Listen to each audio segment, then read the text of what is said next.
Shri Manibhadra foundation Patan સહ બાલકૃષ્ણ ગૌશાળા trust આયોજિત સર્વપ્રથમ સર્વજ્ઞાતિના આજરોજ સંલગ્નનું આયોજન આજના શુભ દિવસે પાટણ શહેરના વિલાસ પાર્ટી પ્લોટ ખાતે યોજવામાં આવ્યું હતું। આ સર્વજ્ઞાતિ સમૂહ લગ્નમાં અલગ અલગ સમાજના કુલ 6 નવદંપતીઓએ પોતાના રીતરિવાજ મુજબ લગ્ન ગ્રંથિથી સમાજની સાક્ષીએ શાસ્ત્રોક્ત મંત્રોચ્ચાર વચ્ચે જોડાઈ ઉપસ્થિત મહાનુભાવો અને સંતોના આશીર્વાદ મેળવ્યા હતા। શ્રી મણિભદ્ર ફાઉન્ડેશન ટ્રસ્ટ અને શ્રી બાલકૃષ્ણ ગૌશાળા ટ્રસ્ટ આયોજિત સર્વપ્રથમ સર્વજ્ઞાતિ સમૂહ લગ્નમાં જોડાનાર નવદંપતીઓને દાતાઓ તરફથી વિવિધ ભેટો સોગાદો અર્પણ કરવામાં આવી હતી। આજ રોજ તારીખ 16/5/2024 ગુરુવારના રોજ શ્રી મણિભદ્ર ફાઉન્ડેશન અને શ્રી બાલકૃષ્ણ ગૌશાળા ચાણસ્મા જસનપુર મુકામે આજે જે કાર્યક્રમ યોજ્યો તે વિલાસ પાર્ટી પ્લોટ પાટણ ખાતે સર્વજ્ઞાતિ સમૂહ લગ્નનું આયોજન અમારા સર્વ ભાઈઓ સત્સંગી ભાઈઓ અને સર્વ દાતાશ્રીઓ દ્વારા પરિપૂર્ણ થયો છે। આજે આ પરમાત્માની કૃપા હોય તો આ કાર્યક્રમ થાય અને સમાજમાં સમાનતાની ભાવના, કોઈ ઊંચ નહીં કોઈ નીચ નહીં, સર્વજ્ઞાતિ સંભાવ, હરિકો ભજેશો હરિકા હોય, જાત પાત પૂછે ને કોઈ, એ ભાવ સાથે અમારા સર્વે દાતાશ્રીઓની સરવાણીથી આ કાર્યક્રમ આજે પરિપૂર્ણ થયો છે। પરમાત્માને હું એટલી જ પ્રાર્થના કરું છું કે આ જે કાર્યમાં જે જોડાયેલા છે તેમનું સર્વનું કલ્યાણ થાય અને આવા કાર્યો વારંવાર થતા રહે એવા આશીર્વચન સાથે હું સર્વ સુખી થાય, સર્વનું કલ્યાણ થાય અને વિશ્વનું કલ્યાણ થાય એ ભાવ સાથે હું સર્વને શુભ આશીષ આપું છું।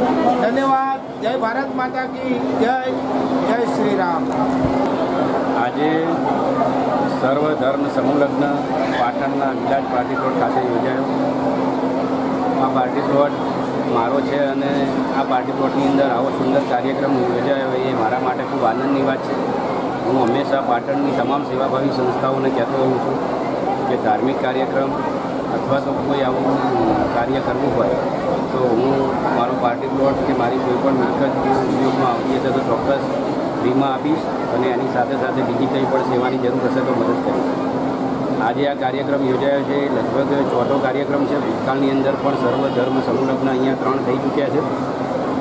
આજે જે કાર્યક્રમ થયો છે એમાં આનંદની વાત એ છે કે અલગ અલગ સમાજના જ્યારે લોકો એક માંડવે પૈણે છે ત્યારે દેશની અંદર એવો માહોલ ચાલતો હોય છે કે અત્યારે ચૂંટણીઓ ચાલે છે, આપ જોઈ શકો છો કે ઘણા લોકો કોમવાદની વાતો કરતા હોય છે અને કોમ વચ્ચે વેરઝેર જ્યારે ઊભા થતા હોય છે ત્યારે તમામ સમાજના લોકો એક માંડવે લગ્ન જેવા પ્રસંગમાં હાજર રહે અને બધા જ લોકો એકબીજાનું સન્માન કરતા થાય એ હેતુથી પણ આ કાર્યક્રમનું ખૂબ મહત્ત્વ વધી જાય છે। આજે આ કાર્યક્રમ યોજાયો છે। આવનારા દિવસોની અંદર અમદાવાદની અંદર પણ મારી પાસે એક પ્રોપર્ટી છે, પાર્ટી પ્લોટ છે। અમદાવાદની અંદર પણ સર્વ ધર્મ સમૂહ લગ્ન દર વર્ષે યોજાય એના માટે પણ સૌ સેવાભાવી સંસ્થાઓને આમંત્રણ આપું છું। એમાં પણ મારા તરફથી જગ્યા પણ મફત આપીશ અને મારા તરફથી જે કંઈ થતું હશે એ કરવાની મારી તૈયારી છે। દર વર્ષે પાટણમાં પણ એક આવો કાર્યક્રમ થાય મારા પાર્ટી પ્લોટમાં અને અમદાવાદમાં પણ મારી પ્રોપર્ટીમાં આવો એક કાર્યક્રમ થાય એવી સેવાભાવી સંસ્થાઓને હું અપીલ કરું છું। જ્યાં મારી જરૂર પડે ત્યાં હંમેશા તન ધનથી સહકાર આપવા માટેની ખાતરી આપું છું। Thank you.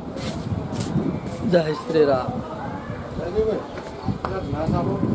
ગૌશાળાના મુખ્ય પ્રમુખ શ્રી પ્રમુખ દાદા અને અથાગ પ્રયત્ન, અથાગ મહેનત અને ટૂંકા સમયમાં એટલે કે 1 મહિના પહેલાં એમનો વિચાર આવ્યો કે આપણે સમૂહ જ્ઞાતિના સમૂહ લગ્ન કરીએ તો સમાજને બધાને લાભ થાય।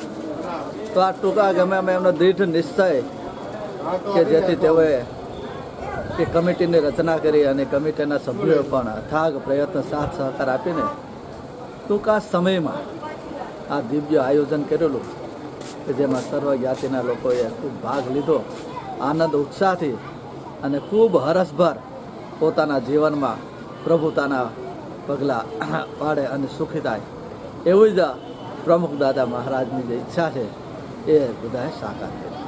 આપનું નામ અને પરિચય? હું સ્વામી વિમલાનંદ સરસ્વતી મહારાજ, હાલ ચાણસ્મા સત્યમેવ સાવણીમાં શિવકૃપા ધામમાં રહું છું।